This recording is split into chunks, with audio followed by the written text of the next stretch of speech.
He was 16 and smiling at a murder charge. The courtroom smelled of paper and polish when his laugh slipped out, short, cruel, like a dare thrown at the judge. Spectators stiffened. His father lay in a morgue with a single clean stab to the heart. On the prosecution screen, a smeared, bleeding fingerprint shone on a kitchen door. On the boy's phone, a midnight text blinked, "He doesn't matter anymore." Youth met arrogance, and arrogance met proof. He believed his age would shield him. He didn't know his sentence was already written. Stories like this remind us that justice always finds its way. If you believe in accountability, subscribe now. And tell us what you think below. This is how it all began. Before the smirk and the cuffs, there was a tidy lawn on Elmwood Drive and a man who taught history with a soft voice. John Massey grated papers at the kitchen table, peppermint on his breath. A father's hope folded into every red pen mark. His son, Matthew, 16, scrolled through messages at the counter, jaw tight, eyes colder than they should have been. Behind closed blinds, dinners turned into wordless miles. At 10:03 p.m., Matthew's phone buzzed with a message that felt like a dare. Done when you least expect it. The house held its breath, and somewhere in the quiet, a line between guidance and rebellion snapped. The next morning rose like any other in the Massey household. Birds chirped along Elmwood Drive, sprinklers hissed softly, and the sun caught the shimmer of the family sedan in the driveway. Inside, John poured his coffee, savoring the quiet before the world awoke. For him, mornings were sacred, a chance to reset before facing the chaos of teenage moods and high school classrooms. He straightened his tie, kissed his wife on the cheek, and called out for Matthew. No response. The boy's door stayed shut, music pulsing faintly behind it. John sighed, the kind that came from months of worry. 16 was a hard age, he told himself. Rebellion, sarcasm, the rolling eyes, it was normal. But lately, something in his son's tone had changed. It wasn't just frustration anymore, it was disdain. He remembered the last argument 2 nights earlier, the one about grades, responsibility, and respect. John had tried to talk. Matthew had smirked and walked away. That smirk, the same one he would wear in court, had felt like a slap. Karen watched them both from the kitchen window that morning, mug trembling in her hand. She saw the distance widening, an invisible wall neither of them knew how to climb. She'd begged John to give Matthew space, to be patient, but John believed discipline was love. He needs structure, he'd said, unaware that structure was the very thing his son resented most. At school, John's colleagues praised him as the teacher who never lost his calm. But that calm hid sleepless nights. He graded essays about ethics and empathy, wondering where those lessons failed inside his own home. Each red mark on a student's paper felt like a small act of control, something he no longer had in his personal life. Matthew, meanwhile, spent his days drifting through hallways like a ghost. Teachers called him bright but detached.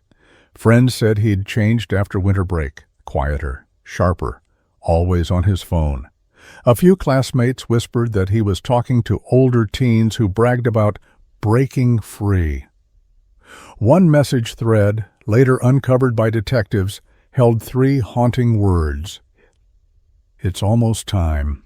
That night, as the house fell into its usual uneasy silence, Karen tried again. Matthew, please talk to your father. Her voice cracked under its own plea. He didn't look up from his screen. There's nothing to say, he muttered. His reflection in the dark window looked older than 16, eyes hard and distant.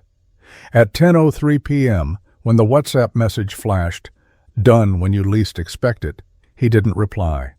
He just stared at it, thumb hovering over the keyboard, before sliding the phone face down. Downstairs, his father was still awake, reading by the dim light of a desk lamp, completely unaware that his last sunrise had already come and gone in the heart of his son. Outside, the wind pressed gently against the curtains. Indeed, silence grew heavier. The Massey home looked peaceful from the street, a teacher's haven, a family's dream. But under its roof, tension was breathing, and justice, though unseen, had already started its slow walk toward the door. The smirk had not yet appeared, but its shadow was forming. By midweek, the air inside the Massey home had turned heavy, the kind that clings to walls and lingers even after a smile. John tried to bridge the distance, the way fathers do when they realize they're losing their son.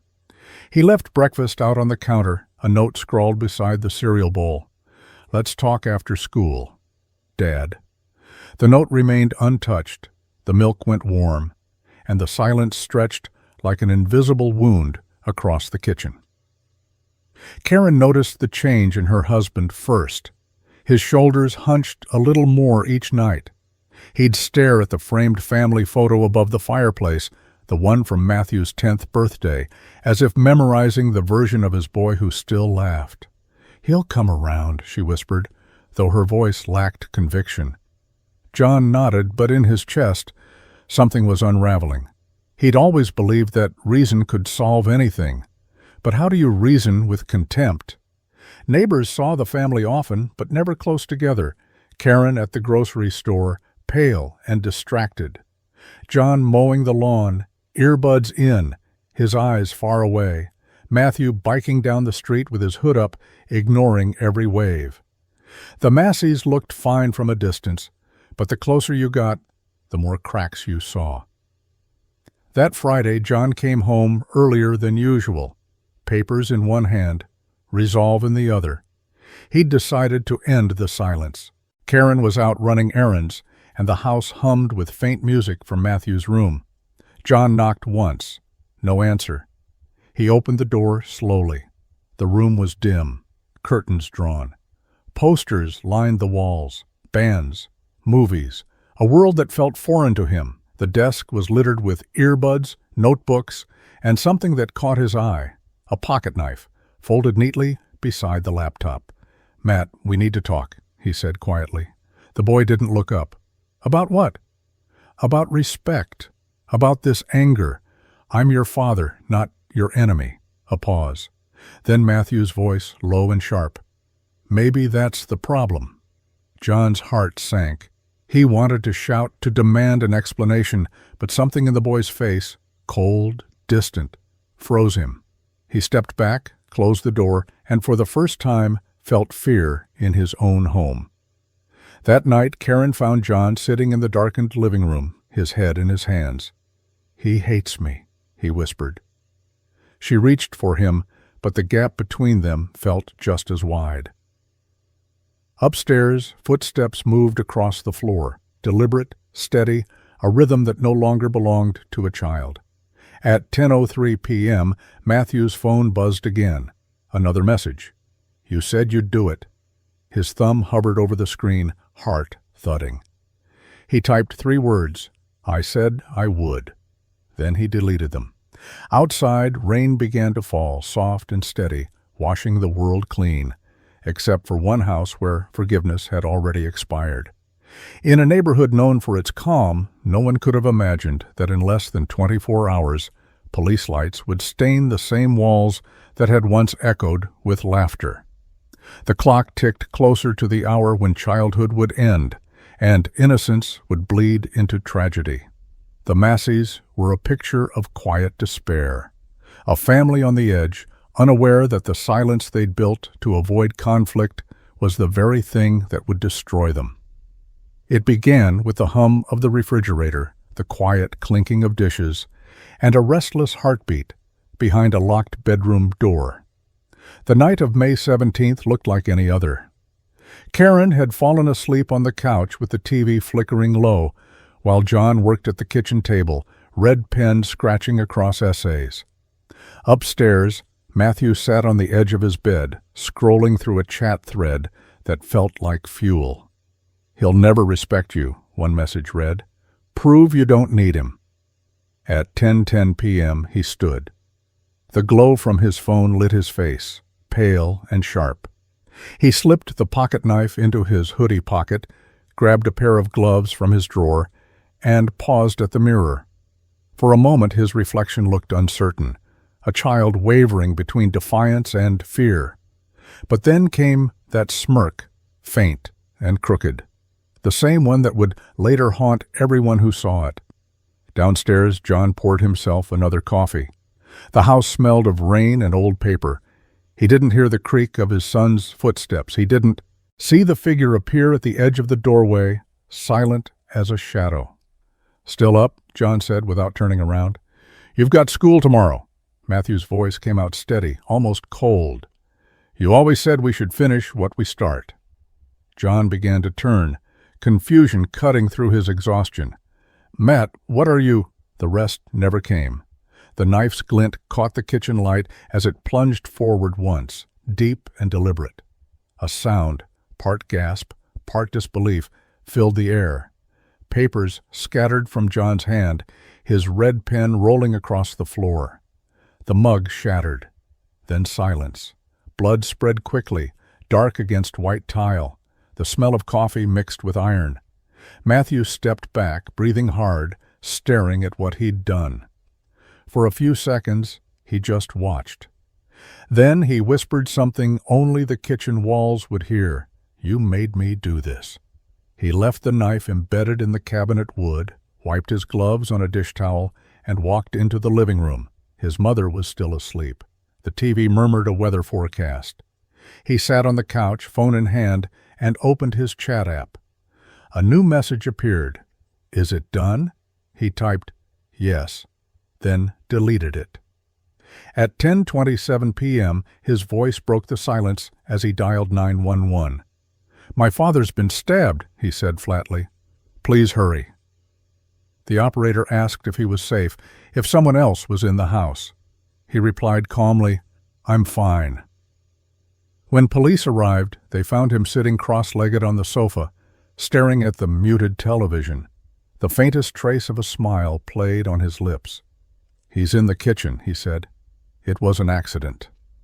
The officers stepped through the doorway into the small suburban kitchen where blood had turned the tiles black under the light. John Massey lay still, his hand outstretched toward the countertop, fingertips brushing the red pen that had fallen.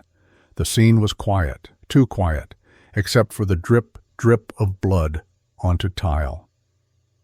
Forensics arrived minutes later. Flash bulbs, latex gloves, soft murmurs of measurement and code. One officer noted the faint print smeared on the cabinet handle, a fingerprint pressed in blood. Another found the folded knife box in Matthew's drawer upstairs. Each detail built the story no one wanted to believe. Karen woke to the noise of sirens, to strangers in her living room. She screamed his name once. "John!" before they pulled her back. Her daughter, barely 13, stood in the hallway, wide-eyed, clutching a teddy bear. That bear would later sit on the witness stand as evidence of innocence lost. And in the middle of it all, Matthew sat with his wrists bound, his head tilted slightly, eyes locked on the kitchen door.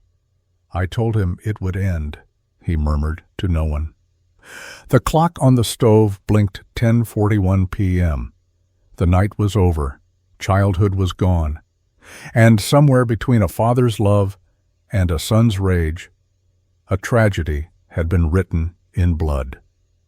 Dawn came quietly over Elmwood Drive, painting the cul-de-sac gold. But inside the Massey house, nothing would ever be warm again. Police tape fluttered in the early breeze, stretched across the front porch like a cruel banner. Neighbors gathered on lawns in hushed clusters, clutching coffee mugs, whispering the same words again and again. "It can't be true." Detective Sarah Callow arrived just after 7. A 20-year veteran with eyes that had seen too many dawns like this, she stepped past the reporters, nodding once to the uniformed officer at the door. Inside, the house smelled faintly of bleach, rain, and something metallic that refused to fade. She paused in the kitchen doorway and let the scene speak for itself. The blood spatter patterns, the knocked-over chair, the single red pen trapped under a footprint. "Get me the prints, every surface," she said quietly to her team. Her voice carried the steady rhythm of someone who'd learned long ago to separate horror from duty. The forensics unit moved in sync, cameras flashing, tweezers glinting under the light. A crime scene photographer crouched low beside the cabinet, capturing the angle of the embedded knife. "Clean hit," he murmured. "Straight to the heart. No struggle," Callow nodded. "Intent, not panic." She picked up a clear evidence bag holding a crumpled towel. On it, faint smears of diluted red. A failed attempt at cleaning. In the living room, Matthew sat at the edge of the sofa, flanked by two officers. His wrists were cuffed, but his posture was loose, almost casual. He stared at the floor, expression unreadable. When Callow entered, he looked up briefly and said, "I already told them it was an accident." Her gaze held his. "Accidents don't leave gloves in trash bins." He shrugged. "I panicked." "Before or after you bought the gloves?" That broke the calm. A flicker. The first crack in his composure. Callow caught it. Tucked it away like evidence. "You went to the store at 9:50, she said evenly. "Bought water and gloves. Then came home, waited 20 minutes, and your father was dead by 10:15. That's not panic. That's planning." Matthew's lips twitched. Not quite a smile, but close. "You don't know what it's like living with him." Callow leaned closer. "Then tell me." But he didn't. He turned his head away, eyes fixed on the wall clock ticking above the mantel, the same one that would later hang over his trial like a ghost of time lost. Detectives scoured the rest of the house. Upstairs they found the second phone, hidden under a stack of hoodies, its case wiped but not clean enough. Messages blinked on the screen. "It's tonight. No turning back." Another read, "He won't stop me this time." The digital trail was damning. Every timestamp fit the timeline. Every word chipped away at his claim of accident. Callow's partner, Officer Mendez, brought in a small plastic bag, a mound. "This in the kitchen trash. Single glove, inside out. DNA swabs already pulled." Callow took it, her jaw tightening. "He didn't even take out the trash," she murmured. "He thought he was smarter than the system." At the morgue, Dr. Lee began the autopsy. "Single wound," he reported. "Heart puncture, depth approximately 4 inches. The victim would have lost consciousness in less than 30 seconds. He looked up at Callow. Whoever did this knew where to strike, or didn't care where the knife landed. Later that afternoon, Karen was released from the hospital after being treated for shock. She couldn't bring herself to walk through her own front door. "He was just a boy," she kept repeating. "My boy." Callow wanted to comfort her, but couldn't. Instead, she handed Karen a card. "If you remember anything odd," he said, "anything you felt, call me." As Karen turned away, her phone vibrated in her hand. A message sat unsent in her drafts, time-stamped just hours before the murder. Her thumb trembled as she opened it. It read, "If he disappears tonight, I'll know why." The text had never been sent, and now it was too late. That night, as Matthew was transferred to juvenile detention, he leaned against the back seat of the patrol car, head tilted toward the window. The rain began again, tracing lines down the glass. When the car passed a crowd of cameras, one flash caught his face, that same cold smirk. Detective Callow, watching from the doorway, exhaled. "He thinks he's untouchable," she said quietly. Her partner nodded. Kids like that always do. But Callow wasn't convinced this was just teenage arrogance. Something about the text messages, the language, the tone, felt coached, almost rehearsed. Somewhere in that smirk, she sensed a deeper darkness. As the patrol car disappeared down Elmwood Drive, she turned back toward the house, the tape fluttering behind her. "We'll see how long he keeps that smile," she muttered. "Because evidence doesn't lie."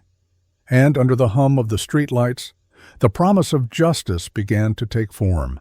In the gray hum of the precinct, The clock ticked loud enough to fill the silence. Detective Sarah Callow sat across from Matthew Massey, the 16-year-old whose face had already graced every local headline. The metal table between them reflected a harsh light, gleaming like truth waiting to surface. Matthew's wrists were free now, though faint red marks circled them. He rested his elbows on the table and smiled.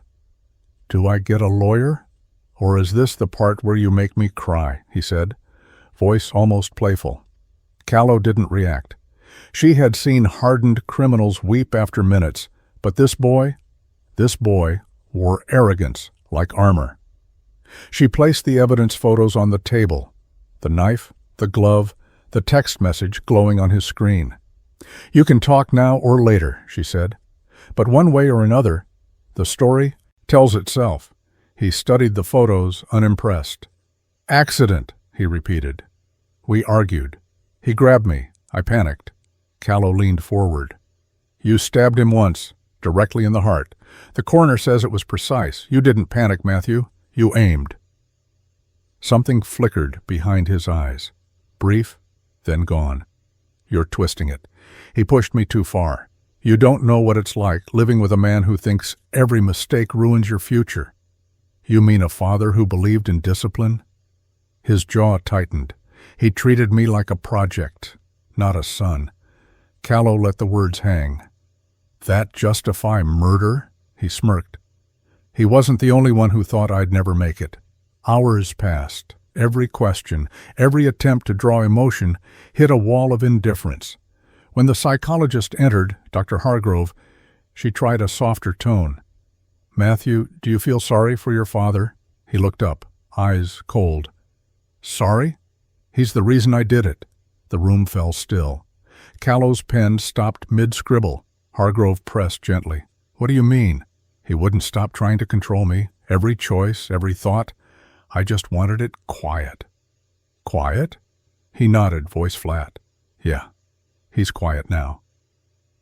Callow's stomach turned. She'd heard confessions before, but rarely so void of remorse. It wasn't rage. It was detachment, a calculated distance that chilled her. Later, in the observation room, her partner shook his head. "He doesn't even understand what he's done." "He understands perfectly," Callow replied. "He just doesn't care." Meanwhile, word of the arrest spread. Reporters camped outside the station, their lights flickering like vultures circling grief. Social media exploded with outrage and disbelief. How could a teenager kill his father and grin about it? Hashtags demanded justice before the trial even began. Inside his holding cell that night, Matthew paced. A guard overheard him humming softly, then whispering to himself, "They think they've got me. They have no idea." Across town, Karen sat at her kitchen table, staring at a photo of her husband holding Matthew at age 6. The little boy's arms wrapped around his father's neck, eyes bright with love. She pressed the picture to her chest and whispered, "Where did you go, Matt? What happened to my son?" Callow visited her the next day. "He's refusing counsel," she said. "He believes he can talk his way out." Karen's voice trembled. "He always thought he was smarter than everyone else, even John." "He's wrong about that," Callow said, "because evidence doesn't care how smart you think you are." That night, the lab confirmed the DNA match. The glove from the trash bin bore Matthew's sweat, and microscopic fibers linked directly to the hoodie he wore. The case was airtight. But something deeper unsettled Callow. He wanted this. The smirk, the silence, the arrogance. It wasn't defense, it was defiance. She wrote in her report, "Subject displays narcissistic detachment, no empathy, manipulative tendencies, appears to view proceedings as performance." And as Matthew drifted to sleep in his cell, his last whispered words to the guard were, "Wait till they see me in court." Outside, thunder rolled across the night sky, distant, inevitable, like the sound of a gavel descending from heaven itself. Monday morning, the courthouse was a monument of silence and marble, but the air vibrated with curiosity. Cameras lined the steps, reporters rehearsed their opening lines, and behind heavy doors, A boy with the coldest eyes in the county was about to face the system he had mocked. When the bailiffs let him in, Matthew looked smaller than his crime, but not smaller in pride. The county-issued suit fit awkwardly on his narrow frame, and yet he wore it like costume armor. The murmurs in the gallery quieted. He glanced at the rows of strangers, then at his mother in the first row. Her eyes pleaded for remorse. He gave her a half-smile instead. Judge Margaret Ronson entered, her gavel striking once. "Court is now in session. The People versus Matthew James Massey."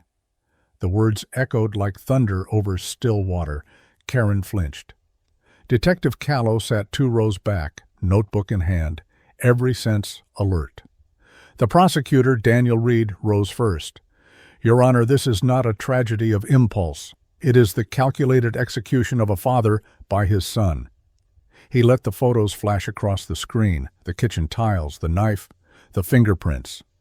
"We will show motive, preparation, and arrogance in the aftermath." Matthew leaned toward his lawyer, whispered something, and the attorney nodded. Then the defense opened with measured calm. "My client is 16. He acted in fear, in confusion, in a moment of chaos. He was not in control of his own mind." A murmur rippled through the room. Callow wrote one word in her notes: control. Witness after witness painted the contrast. John Massey, the patient teacher, versus Matthew, the restless son who once called his father the dictator of Elmwood Drive. Friends described the growing tension, the late-night arguments, the cryptic messages online. During recess, Matthew sat at the defense table drumming his fingers. A journalist caught the motion, snapped a photo, and by noon the headline read, "The Boy Who Smirked at His Father's Murder." It spread faster than the trial itself. When proceedings resumed, Reed called Detective Callow. She walked to the stand, every step measured.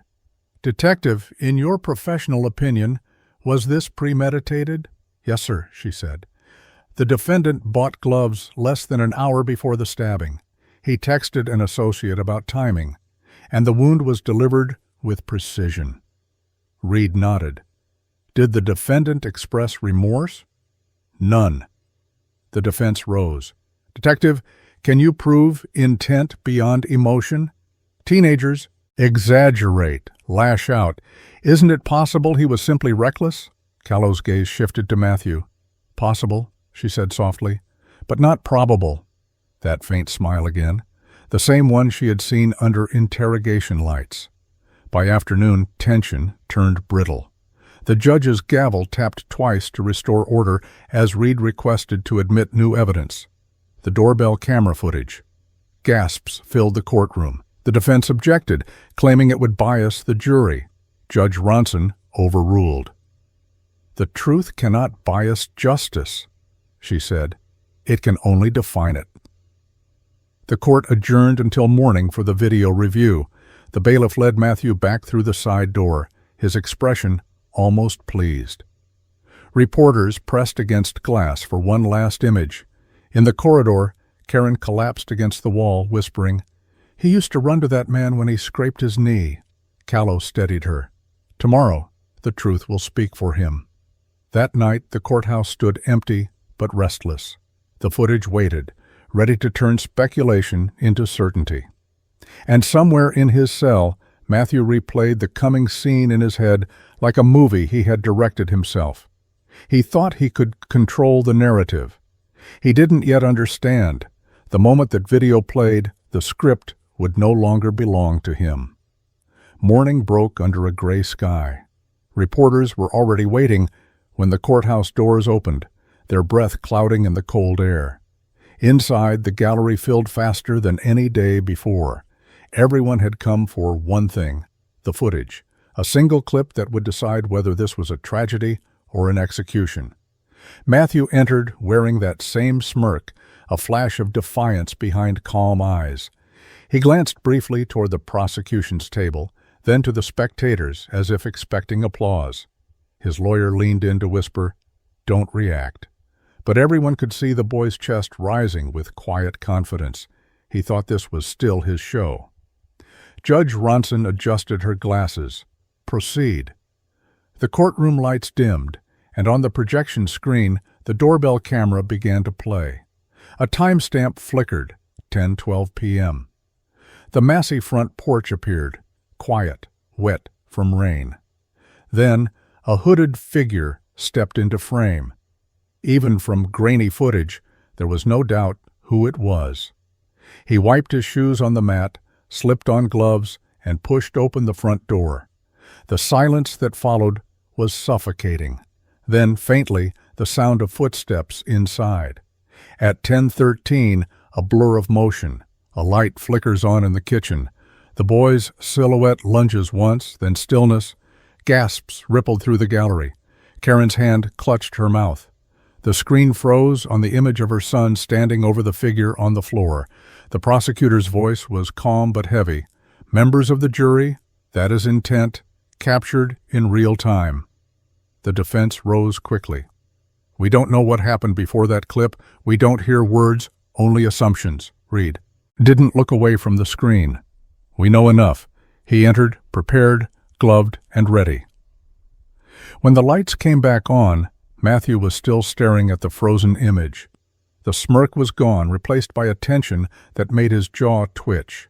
For the first time, he looked like a child, cornered by proof. Detective Callow took the stand again. We matched the gloves in the video to fibers found in the trash bin. We matched those to the DNA on the knife handle. The pattern of intent is complete. Reed nodded. And the text message? Callow flipped open her notes. He doesn't matter anymore. Sent 1 hour before the incident. She paused. It wasn't a cry for help. It was a confession waiting to happen. Karen broke down, sobbing softly as the court officers guided her out. The sound of her grief echoed louder than any evidence. Reed continued, voice steady, surgical. The defense will say he's young, impulsive, misunderstood. But murder doesn't require maturity. It only requires choice. And he made his. The defense countered by calling Dr. Hargrove, the forensic psychologist. She spoke gently. Matthew exhibits signs of narcissistic personality traits, extreme ego, emotional detachment, a sense of superiority. He believes he's above consequence. Reed seized the point. So when he laughed during the arraignment, that wasn't immaturity. That was arrogance. Precisely, Hargrove said. The jurors scribbled notes, glancing toward the defendant, who now sat motionless. In the hallway during recess, reporters swarmed. Is it true he smiled during the video playback? One shouted. Callow brushed past them, replying only, You saw what I saw.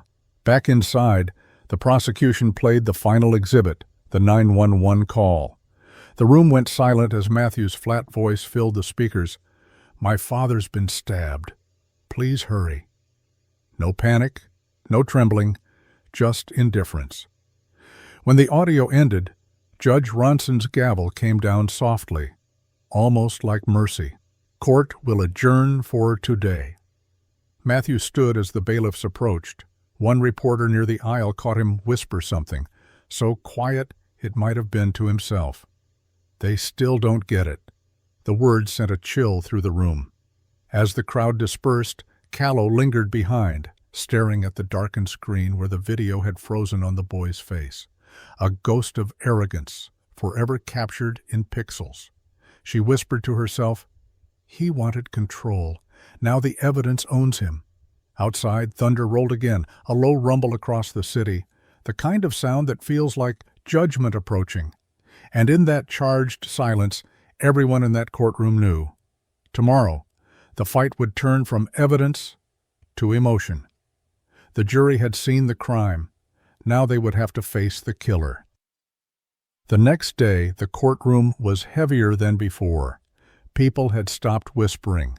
Every seat was taken, and the crowd understood that what came next would decide not only guilt, but the moral line between youth and cruelty.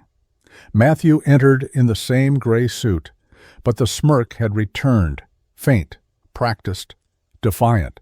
He walked as though he were the only one awake in a room full of sleepwalkers. Judge Ronson took her seat. gavel tapping once. "The court will hear testimony regarding motive." Her voice carried authority that could calm storms. But today, even she seemed to sense the weight of what this case had become, a reflection of society's fear that innocence could disguise evil. The prosecutor, Daniel Reed, began simply, "Mr. Massey, do you know why we're all here?" Matthew tilted his head, eyes narrowing. "You tell me. You seem to think you do." Reed stepped closer. "We're here because a man lost his life, and the person responsible doesn't think it matters." Matthew's lips curled into that familiar smirk. He was never really alive, just existing, going through rules, lectures, corrections. He made life small. A collective gasp moved through the gallery. Karen covered her face. Even the defense attorney whispered, "Stop talking." Reed didn't flinch. "So you punished him for trying to make you better?" "I freed him," Matthew said flatly. "And myself." The words struck like an electric charge. Even the judge hesitated before continuing. "Counsel," she said sharply, "control your client." The defense scrambled to reframe the moment. "Your Honor, what my client means is that—" But Reed cut in, voice rising with moral fury. "He means exactly what he said. He calls it freedom. We call it murder." That line would later headline every newspaper. The rest of the day became a battle of psychology versus accountability. Dr. Hargrove returned, explaining how the teenage brain was still developing, how impulse often overtook reasoning. "He's not evil," she said softly. "He's incomplete." Reed's reply was surgical. Incomplete doesn't plan. Incomplete doesn't buy gloves, send texts, and hide evidence. That's not immaturity. That's intention. One by one, the jurors began to lean forward. The rhythm of the argument had shifted. Logic was turning into conscience. Then came Karen. She stepped into the witness box, trembling, holding a tissue that seemed too small to hold her grief. "He wasn't a perfect father," she began, "but he loved us. He loved him." She turned toward her son, her voice cracking. "You used to wait for him at the window, remember? You'd run to him every night. Where did that boy go?" Matthew didn't look up. The silence that followed was unbearable. Even Judge Ronson's eyes softened. Karen's last words trembled through the microphone. "You didn't just kill your father. You killed everything good left in this family." When she left the stand, the courtroom was still as a tomb. Reed rose slowly, his voice low. "Your Honor, the people rest." The defense declined to call additional witnesses. They had nothing left to say. As Judge Ronson instructed the jury, the light outside the tall windows began to fade. "You must decide whether this act was impulse or intent," she said, each syllable echoing. "But remember this, morality doesn't vanish with age. Even a child can understand the difference between wrong and right." The jury retired. Hours passed. The courthouse emptied of cameras and whispers. In the holding room, Matthew leaned back in his chair, eyes closed, tapping his fingers to an invisible rhythm. The bailiff asked if he understood what could happen if the jury found him guilty. Matthew opened his eyes and smiled. "They won't. They're scared of me." But when the jury door finally opened, the faces that emerged told another story. They looked pale, drained, and certain. The foreman carried a single folded paper. Judge Ronson's gavel struck once. "Has the jury reached a verdict?" "We have, Your Honor." The words that followed were not loud, just final. "Guilty of first-degree murder." The boy didn't move. He didn't blink. For the first time, his smirk faltered. The crowd gasped. Some sobbed, and Karen collapsed into the arms of a stranger. Reed closed his folder. Callow exhaled. And the judge looked directly at the young defendant as she said, "Age may soften the world's judgment, Mr. Massey, but it cannot erase it." The sound of the gavel this time was not a crack. It was a sentence sealing itself into history. And for the first time since that night, Matthew looked small. not like a monster, just like a boy who finally realized the world no longer belonged to him. The following morning, the courtroom filled again, this time quieter, heavier. The verdict had already been read, but today was different. Today was about consequence. The kind of silence that sits between justice and mourning filled the room. Karen sat motionless in the front row, her face pale, her eyes hollow from sleepless nights. Behind her, a sea of reporters waited to capture the moment the judge would decide what a life was worth, both the one lost and the one condemned. When Matthew was led in, he looked thinner, almost ghostly. The gray suit hung loose on his frame, but that trace of pride still lingered in his walk. He sat, leaned toward his lawyer, and whispered something that made the man flinch. Later, Callow would say she read his lips. "Let's see if they still think I'm a kid." Judge Ronson entered, her robe flowing like a shadow of authority.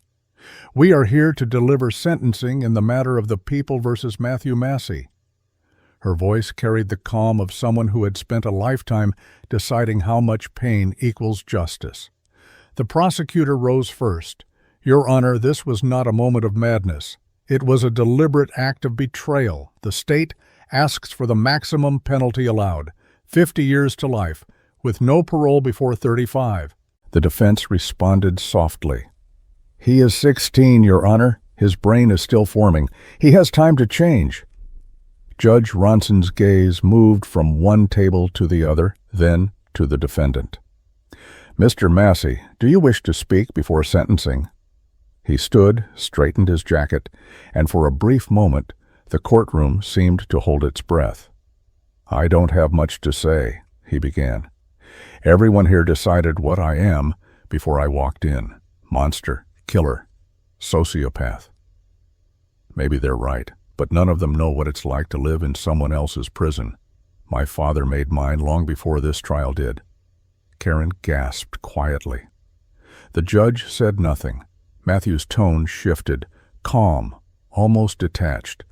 "I don't expect forgiveness. I don't even care about it. I just hope one day someone understands that I didn't kill a person. I ended control."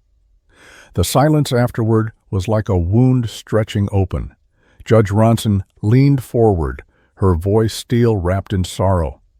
"You speak of control, Mr. Massey, but you took from this world the one man who gave you everything. You took a life that believed in yours." She paused, eyes steady. "This court sentences you to 50 years to life, with eligibility for parole after 35.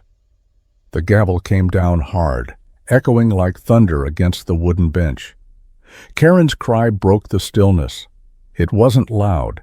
It was the kind of sound that came from a place too deep for words. Callow looked away. Even Reed, the prosecutor, felt the tremor in his chest. Matthew blinked once. The smirk was gone now. What replaced it was something colder. Emptiness. As the bailiff approached, cuffing his wrists, he whispered, "Guess I'm free now." When they led him away, the chains clinked softly, rhythmically, like a clock marking the years that would follow. He didn't look back, not at his mother, not at the judge, not at anyone.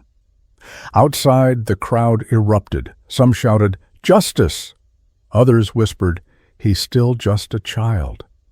News vans rolled live coverage, microphones shaking in the wind. Detective Callow walked down the courthouse steps and stopped under the stone archway. 50 years, her partner said beside her. 50 years for a father's life, she replied quietly. Maybe justice, maybe mercy. That night, as she wrote her final case notes, she added one line at the bottom of the page. He entered this world a son and left it a sentence. In her mind, she still saw the kitchen, the pen, the blood, the silence. Justice had spoken, but it never felt like victory. Only balance restored by loss. Inside his holding cell, Matthew sat on the edge of the bed staring at the concrete wall.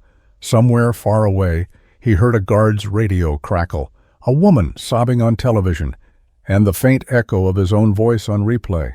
He smiled once, not out of joy, but because he finally understood something terrifying. He had wanted control. And in the end, even in chains, he had it, if only over himself.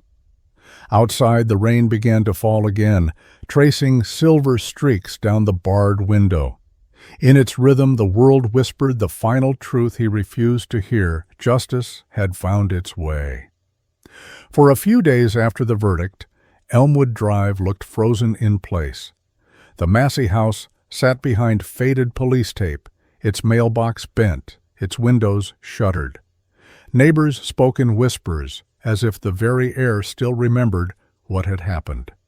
They left flowers by the front step and candles that flickered through the night, tiny lights fighting back a darkness that felt personal. Inside, Karen moved like a ghost.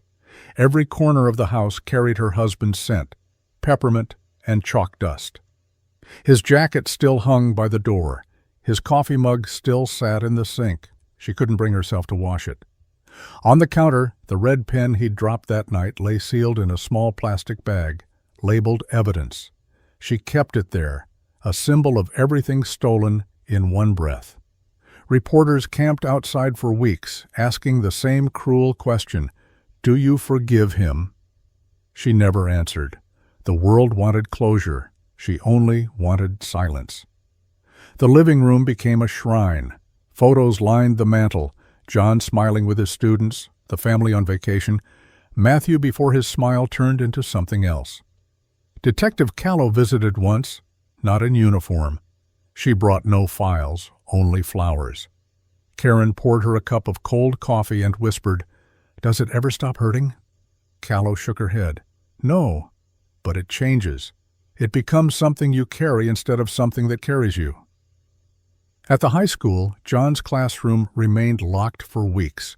When it finally reopened, his colleagues placed his photo above the whiteboard with a small plaque that read, "He taught truth." Students left sticky notes around it, thank yous, memories, small apologies. A few of Matthew's classmates wrote letters of their own, confessing they'd seen his anger but hadn't known what to do. Guilt clung to them, too. In juvenile detention, Matthew's world had shrunk to 6 paces by 8. The first night, he counted every sound: the door's metallic click, the buzz of lights, the coughs from down the hall. He wasn't smirking anymore. The mirror above the sink showed a face he barely recognized: thinner, older, empty. A counselor named Evelyn Pierce tried to talk to him every afternoon. She asked about remorse. He deflected with silence. When she asked about dreams, he said, "I don't have those here." But in the quiet hours before dawn, when footsteps echoed down the corridor, he sometimes whispered to himself, "He never saw me." Online, the debate ignited. Was 50 years too much for a 16-year-old? Comment sections burned with opinion. Some called him a monster, others a symptom. News anchors dissected the case between advertisements, turning a family's collapse into content. The hashtag #MasseyJustice trended. For nearly a week, Karen refused to watch any of it. Instead, she began attending a grief support group for families torn by violence. In those dim church basements, surrounded by strangers, she found fragments of understanding. One woman whose brother had been murdered told her, "Justice doesn't heal you, it just stops the bleeding."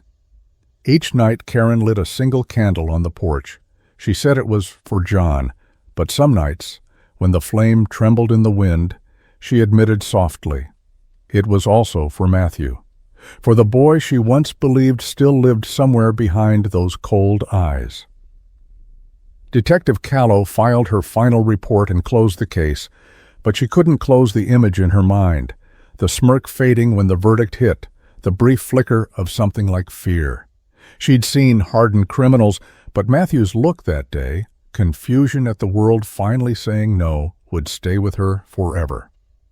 In the months that followed, life tried to resume. The season shifted, the headlines faded, but the moral wound remained open. Parents in town started checking in on their kids more, listening harder.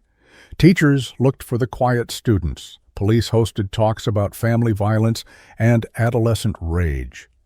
It was as if the community had silently agreed. Never again here. And yet, in the stillness of the Massey house, one truth refused to die. Evil hadn't worn a mask that night. It had worn the face of a child. When winter came, Karen stood at her husband's grave, snow dusting the fresh stone. She placed her gloved hand on the granite and whispered, "They gave him 50 years. You gave him 16. The wind carried her words away, but in that whisper there was both forgiveness and something colder, a mother's understanding that justice, though delivered, could never undo the sound of that final breath. The law had spoken. The world had moved on. But for the family at the heart of it, time had only learned to limp. By spring, the case had moved from the courthouse to living rooms, classrooms, and online debates across the country. News anchors still spoke his name, but now it was less about murder and more about meaning. Was Matthew Massey a monster or a mirror? Talk shows filled airtime with experts dissecting the psychology of youth violence, each one searching for the reason behind the unthinkable. Dr. Elaine Marks, a neuroscientist, appeared on morning television with a diagram of the adolescent brain. The prefrontal cortex, she said, the part that controls impulse and empathy, isn't fully developed until the mid-20s. Viewers clung to the science, as if an underdeveloped cortex could explain a son's hand around a knife. "We must ask," she continued, "whether he acted with the understanding of consequence or only of emotion." Across town, in a smaller studio, a victims' rights advocate named Lena Wyatt countered the argument. "The father doesn't get his brain development back," she said, sharply. "A family doesn't get another 25 years to grow. Age doesn't absolve cruelty." Social media became a battlefield of opinions. Some posts mourned a lost boy. Others demanded he never see daylight again. One thread, shared thousands of times, read simply, "He laughed at the judge. That's all I need to know." Detective Callow watched from her desk at the precinct, sipping bitter coffee gone cold. She'd testified in dozens of trials, but none had followed her like this. Every broadcast, every opinion piece seemed to twist the case into something bigger than it was, a cultural argument rather than a tragedy. At the university downtown, students organized a forum titled Youth and Responsibility. Professors discussed morality, counselors warned about isolation, law students debated sentencing reform. One quote from Judge Ronson's verdict was projected on the auditorium wall. "Morality does not vanish with age." In the back row, a journalism student whispered, "What if he really was just broken?" Another replied, "Then the system's not built to fix broken, it's built to contain it." Meanwhile, in prison, Matthew had become a myth. The staff called him the quiet kid. He rarely spoke, never caused trouble, and spent hours in the library reading philosophy. To guards, it looked like change. To counselors, it looked like calculation. When Evelyn Pierce, his assigned therapist, asked if he regretted what he'd done, he replied, "Regret is for people who didn't get what they wanted." Karen heard about the interview from a reporter who visited the facility. "He's still proud," they said, "still certain he was right." That night she couldn't sleep. She stared at the old photo of her family, the one where John had his arm around both of them, smiling, and whispered, "What did we miss?" A week later, Karen was invited to speak at the same town hall that had once gathered to debate sentencing. She hesitated but went. Standing on stage beneath harsh fluorescent lights, she looked out at the crowd and said, "My husband believed education could fix anything. I believed love could. But some storms come quietly. You don't know you're in danger until the roof gives way." The room fell silent. "I don't hate my son," she continued, "but I can't call him my child anymore. The boy I raised is gone. And the one who took his place, I don't recognize." Her words spread faster than any headline. By morning, "And the Roof Gives Way" trended nationwide, a grim reminder of what silence and neglect can build. Detective Callow saw the clip online and turned off the sound halfway through. She didn't need to hear the pain to understand it. She wrote in her case log's final note, "Public still wrestling with moral lines. Justice done, but peace uncertain."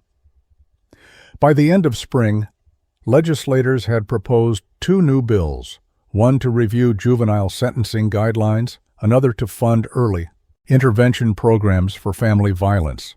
The Massey case had become a catalyst, a wound forcing the system to evolve. And yet, for those who lived it, there was no policy that could erase the echoes. Elmwood Drive remained quiet, but every now and then, the neighbors swore they heard Karen's front door open late at night, followed by the flicker of a single candle in the window. The message was wordless, but everyone understood this wasn't about vengeance anymore. It was about memory. The world debated, the experts theorized, but for one grieving woman, justice would always mean something simpler, keeping her husband's light burning while refusing to let her son's shadow swallow it whole. By the first anniversary of the murder, Elmwood Drive had begun to heal on the surface. The grass grew over the old bloodstains on the walkway. The yellow tape was gone, and the Massey home looked like any other on the block. But inside, silence still ruled. Karen had moved her bedroom downstairs. She couldn't bear to walk past Matthew's empty room. The walls up there held too much noise, arguments, slammed doors, unspoken pleas.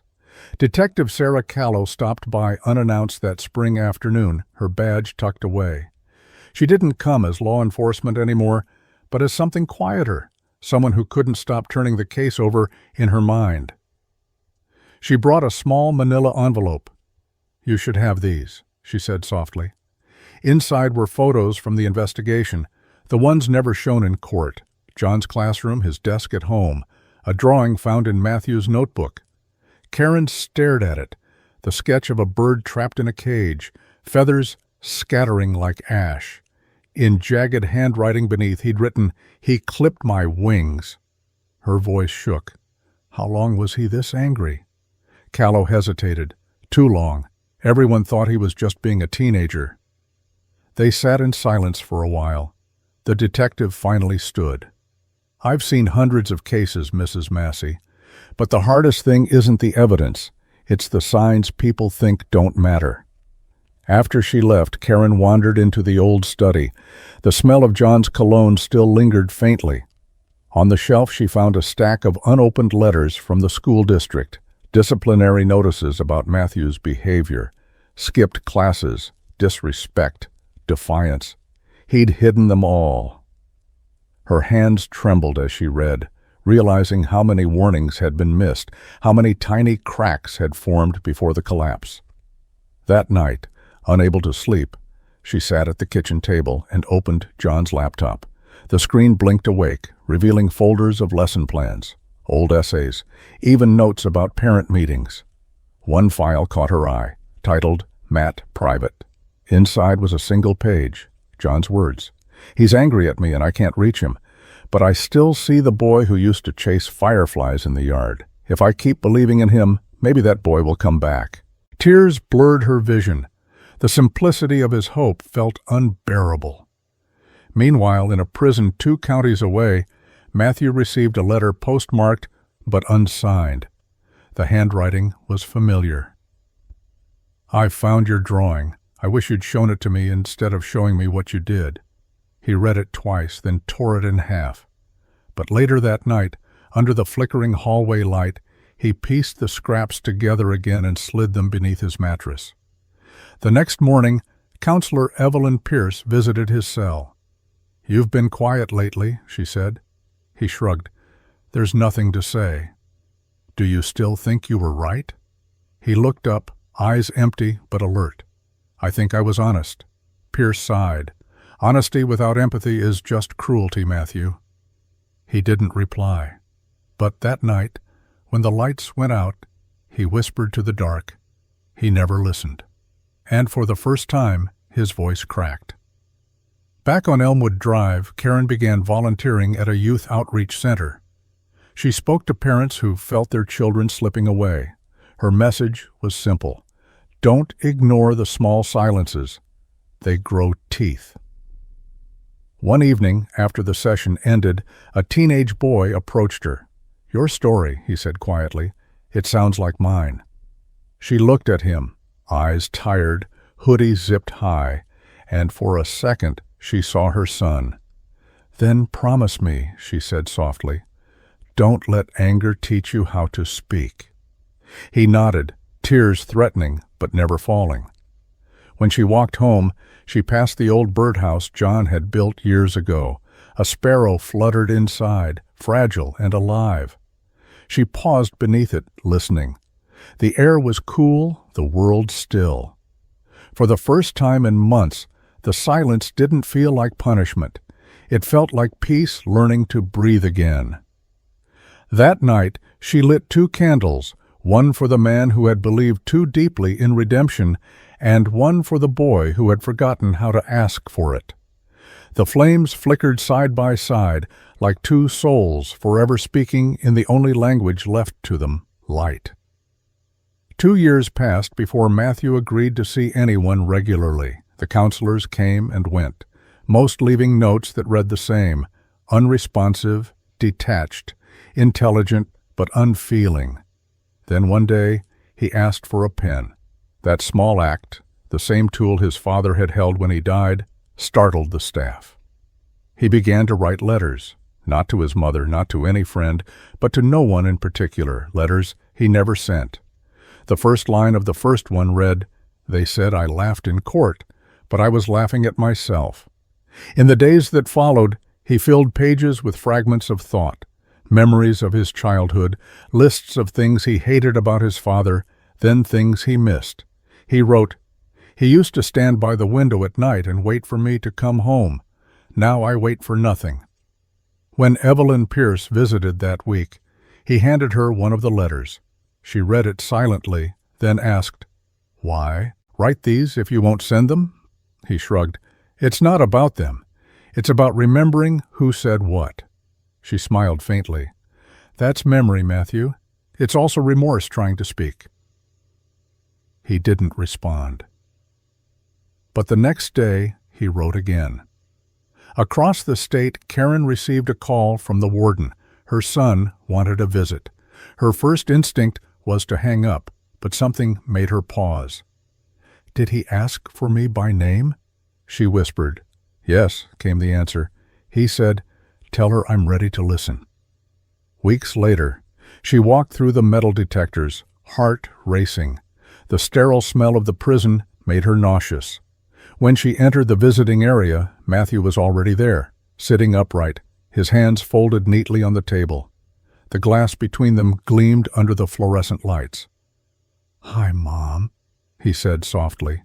His voice was lower, steadier. She stared at him for a long moment, unsure whether she was looking at her son or at the ghost of who he'd been. "Why now?" she asked. He exhaled slowly. "Because I don't dream about him yelling anymore. I dream about him leaving." Karen's throat tightened. "He never left you, Matt. You took him." The silence between them was sharper than the glass that divided them. He swallowed hard, then nodded. "I know." She wanted to shout, to break the glass, to hold him and shake him all at once. But instead she said the only thing that came to her. "Your father still believed in you, even after everything." Matthew blinked. For a moment something raw flickered in his expression. Grief? Guilt? Maybe both. "He shouldn't have," he whispered. Karen closed her eyes. "He was a teacher, Matt. That's what they do. They believe until there's nothing left to believe in." When the session ended, she left without looking back. But the image of her son, sitting alone, staring at his reflection in the glass, followed her home. That night, she found herself writing for the first time since the trial, not to him, but to herself. Forgiveness isn't a gift you give the other person. It's the weight you stop carrying. Back in his cell, Matthew stared at his ceiling, the hum of fluorescent lights filling the room. He took the letters from under his pillow and tore them one by one, then stopped at the last page. It read, "Maybe silence is louder than laughter." He folded it carefully and hid it in his book. Weeks turned into months. The counselors noticed changes, less defiance, fewer outbursts. When asked what had shifted, he said, "I started listening to the noise in my head." Karen continued her outreach work, telling other parents her story. She never mentioned her son's name, only the lesson she'd learned too late. Sometimes the warning signs aren't screams, they're whispers that you're too tired to hear. In early winter, she received another letter, this one with his name neatly written. Inside, just one line. "I'm sorry I made you both disappear." She pressed the paper to her heart, tears falling silently onto the ink. She didn't know whether it was guilt, manipulation, or something finally human. But for the first time in years, she whispered his name without anger. In that moment, across steel bars and sleepless nights, something fragile began to shift, a slow thaw in a world that had known only winter. Neither of them knew what redemption truly meant. But for the first time since that night, both mother and son had stopped running from it. By the third year, the news cycle had long moved on, but people still remembered. Every few months, some article revisited the case with a headline meant to stir. "The boy who mocked the court. Where is he now?" For most, Matthew Massey had become a cautionary ghost, an urban parable of arrogance and consequence. Yet for those who had lived the story, the echoes had never stopped. Detective Callow had retired from homicide, but she still lectured occasionally at the academy. When young cadets asked about her most haunting case, she would pause before answering. "It wasn't the blood or the knife, she'd say. "It was the laughter." Then she'd tell them about the courtroom that fell silent when a 16-year-old smirked at justice, and how that silence taught her something no textbook could. Evil doesn't always shout. Sometimes it smiles. At one lecture, a trainee raised his hand. "Do you think he'll ever change?" Callow thought for a moment. "Change isn't the same as redemption," she said. "He may learn regret, but he'll never unmake what he did." In prison, Matthew had begun to draw again. His sketches, birds, hands, open doors, were pinned on the rec hall's bulletin board. Some inmates called him the artist. Others ignored him entirely. But when he drew, he disappeared into a world without walls. He didn't speak of freedom, but every line he etched looked like someone trying to find it.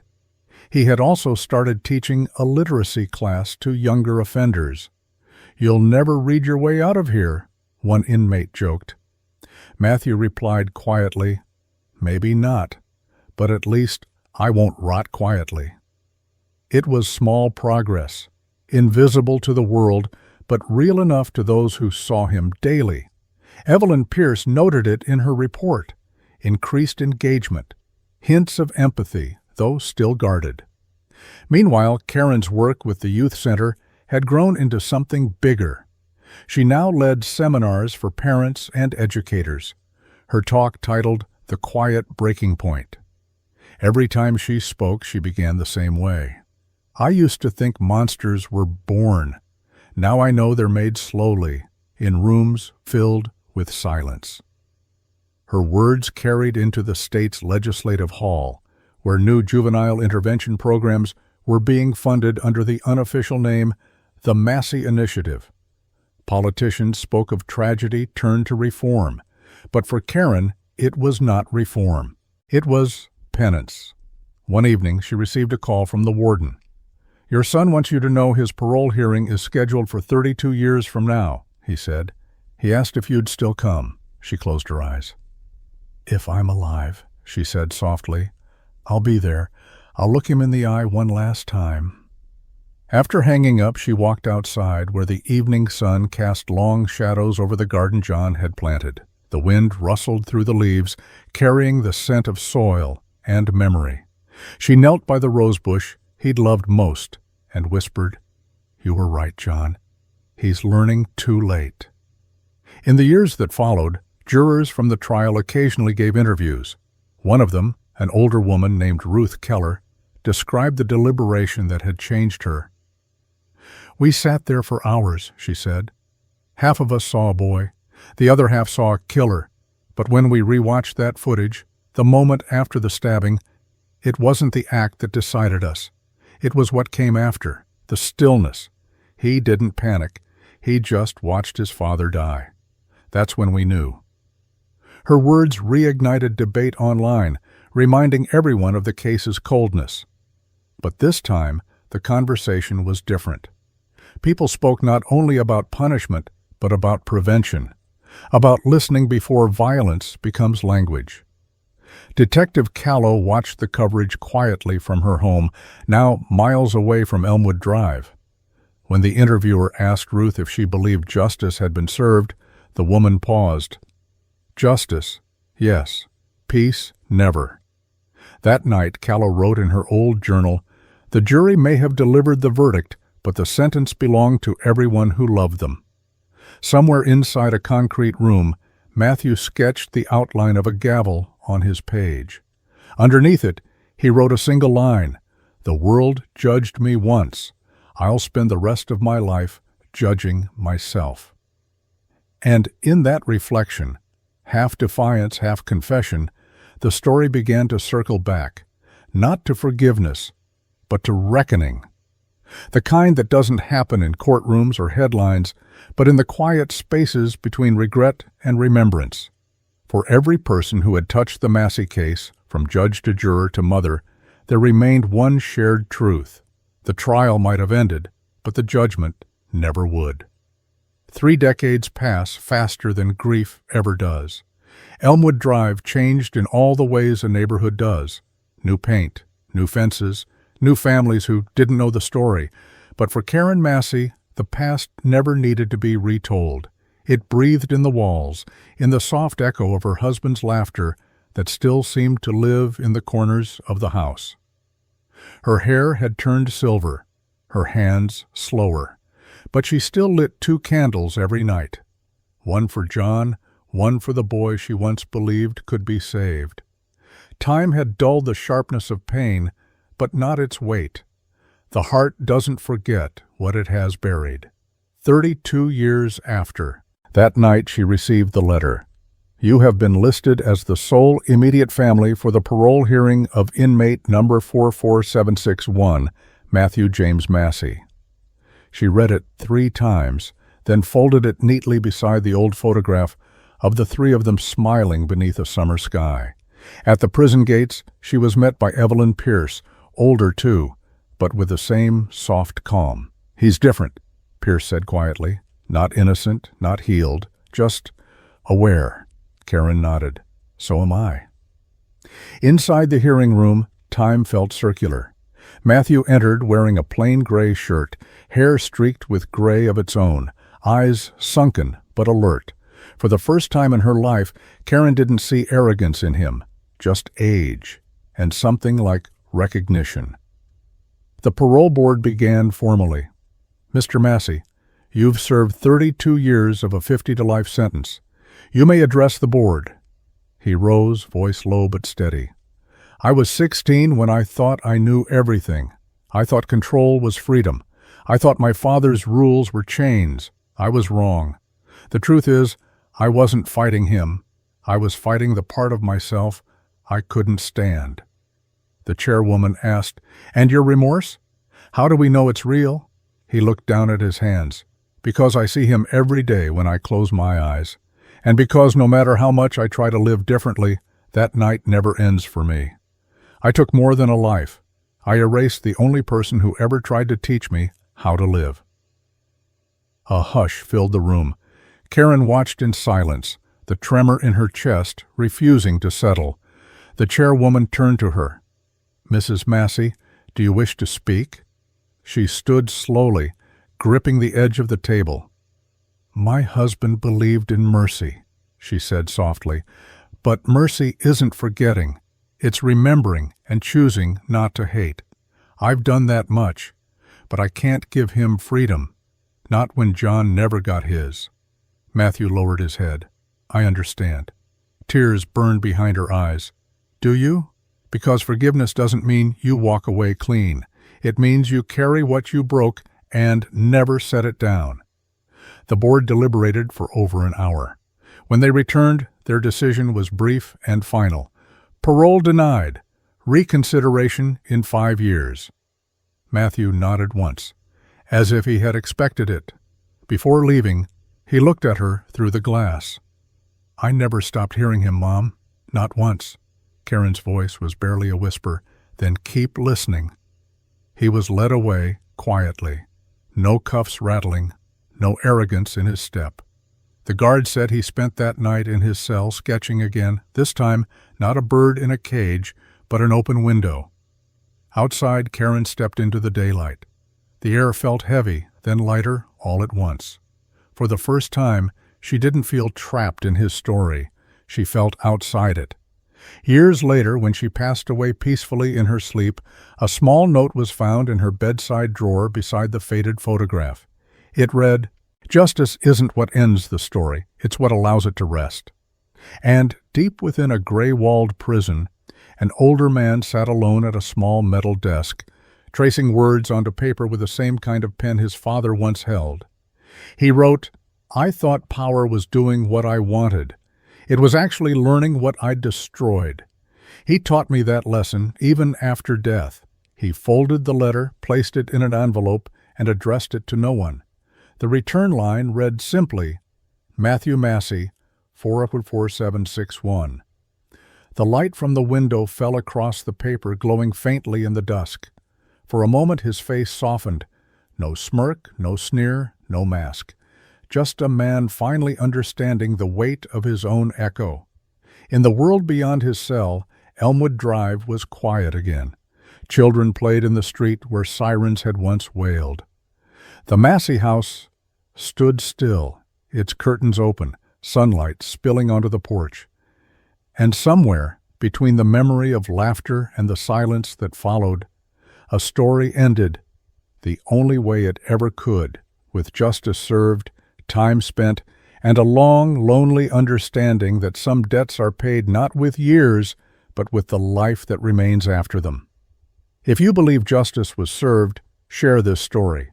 Not because it's over, but because someone, somewhere, might still be in time to change theirs before it begins.